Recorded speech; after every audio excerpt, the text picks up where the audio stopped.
திருவிழால கலந்துகிட்ட பக்தர்களுக்கு தண்ணீர் கொடுத்திருக்காங்க இஸ்லாமியர்கள்.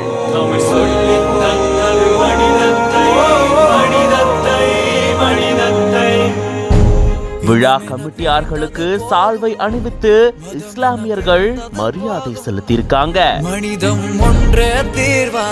மத நல்லிணக்கத்துக்கு எடுத்துக்காட்டா இந்த ஒரு சம்பவம் அமைஞ்சிருக்கு.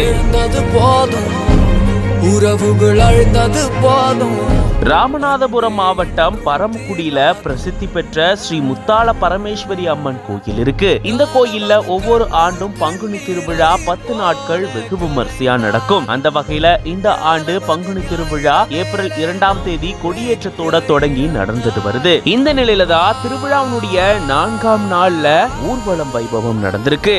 அலங்கரிக்கப்பட்ட மாட்டு வண்டியில விரதம் மேற்கொண்ட பக்தர்கள் காளி வேடம்லாம் அணிந்து ஊர்வலமா வந்திருக்காங்க.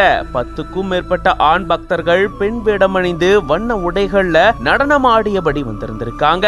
மாட்டு வண்டியில வேடமிட்டு நடனம் ஆடியபடி வந்த நிலையில தான் கீழப்பள்ளி வாசலை கடந்து போகும்போது கீழப்பள்ளி வாசல் நிர்வாகிகள் விழா கமிட்டியார்களுக்கு சால்வை அணிவித்து மரியாதை செலுத்தி இருந்திருக்காங்க. அதே போல பள்ளி வாசலை கடந்து போகும்போது மேள தாளங்கள் வாசிக்காம அமைதியாக சாமி ஊர்வலம் நடந்திருக்கு. அதை தொடர்ந்து இஸ்லாமியர்கள் இந்து பக்தர்களுக்கு குடி தண்ணீர் வழங்கி இருந்திருக்காங்க.